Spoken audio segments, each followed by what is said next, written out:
I'm not very lucky in these kind of situations. Oh, man. Bill, what's going on here? Don't send me home with the 10-9. If there's one poker player who knows about how to live broke, it's Jean-Robert Bellande, or JRB. The infamous poker star who became big during the poker boom is as famous for his big personality as he is for his ability to smile through times of being absolutely in the gutter, zero in the bank, broke. But how does he manage the swings? How was he okay going from winning millions to having nothing at all in the blink of an eye? And what exactly is his version of broke living? Jean-Robert, he could still hit a 7. Don't do it to me like that. That would be ugly. Copian needs a 7 for a straight to knock out Jean-Robert. River card. Oh! It is a 7! Let's get into it. But before we do, thank you again for checking out Poker Boom. We release new videos every single Monday at 10 a.m. PST, and we appreciate you being here for this one. And if you're feeling in the mood, why not hit that subscribe button? All right, here we go. JRB's journey from poker pro to broke and back again is a tale filled with dramatic highs and crushing lows. Yet one constant remains. He never seems to stop smiling. As a larger-than-life character, both at the poker table and on social media, JRB embodies the resilience and optimism needed to thrive in the cutthroat world of high-stakes gambling. Yeah. Quad fours. That's what I had. Alon, I may not be the sharpest tool in the shed, but I'm guessing Jean-Robert did not have quad fours.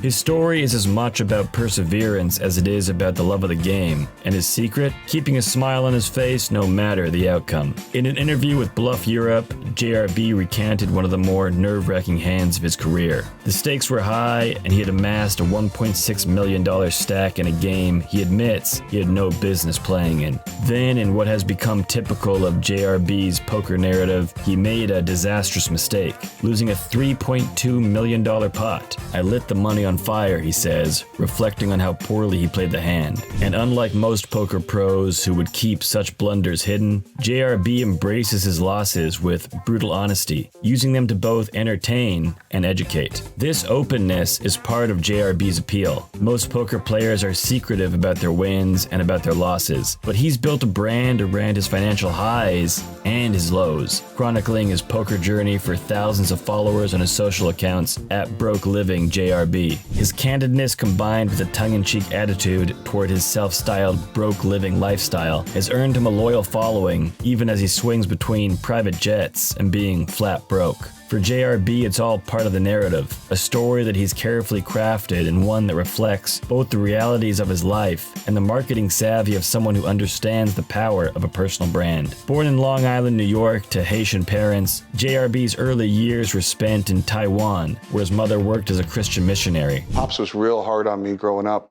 That's kind of the way his parents were on him. Loving, but at the same time, real, like, kind of harsh and strict. And, for the most part, I was mischievous character, but a good kid. The cultural diversity he was exposed to growing up helped shape his natural talent for communication, a skill that would later prove invaluable in both his career as a nightclub promoter and as a poker player. After returning to the US and earning a marketing degree, JRB eventually moved to Los Angeles, where he quickly made a name for himself in the city's vibrant nightlife scene. But it was actually in the smoky pool halls of LA where JRB first caught the gambling bug. Starting with small bets on pool games, he soon found himself losing hundreds, even thousands of dollars a week. But it was the thrill of the game that kept him coming back. It was the thrill of the gamble. A chance visit to the Bicycle Casino introduced him to poker, and despite losing reportedly $13,000 on his first night playing, JRB was hooked. Over the years, poker became more than just a hobby. It became his passion, his profession,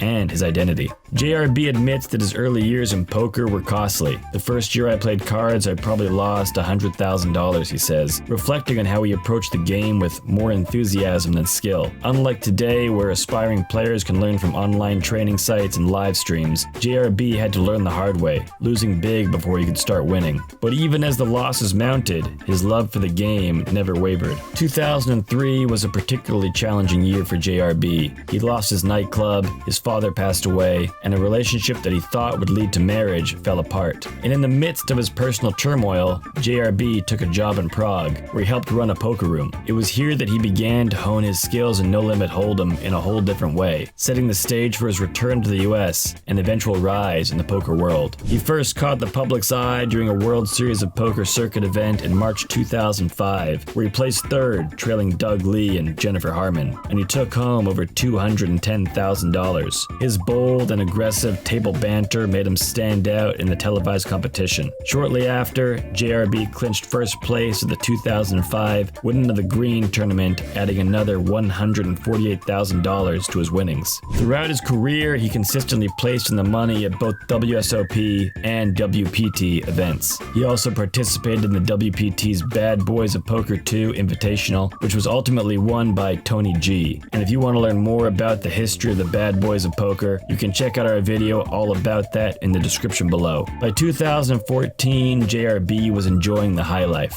He was being staked by fellow poker pro Andrew Roble, driving a Bentley, and frankly, living the dream. But as is often the case in poker, the good times don't last. A brutal losing streak led to Roble cutting him off from his stake, leaving JRB once again broke. Though, as he wryly notes, broke, but with a Bentley. It was just a year later in 2015 when he bounced back and placed second in the prestigious $50,000 Players' Championship at the WSOP, walking away with over $780,000. And then he was back again in 2018, capturing his long-awaited WSOP bracelet by winning event number 58, $5,000 no-limit hold'em, six-handed, earning him over $600,000. But even JRB is the first to admit that the winning streaks don't last, and he soon found himself flat broke once again. Beyond the poker tables, JRB has lived a full life. He was a contestant on Survivor China back in 2007 and ended up being voted out 9th, becoming the second member of the jury. He also once found a unique niche as a poker ambassador at the Aria Resort and Casino. His role involved hosting games and making sure the room had a welcoming atmosphere, especially for high-stakes players. It's a job that combined his love of the game with his natural charisma, making him the perfect fit for the role. The mixed games are my true passion, JRB said at the time,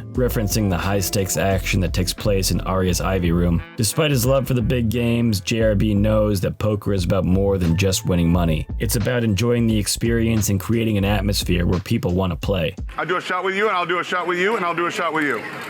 That means I'm doing 3.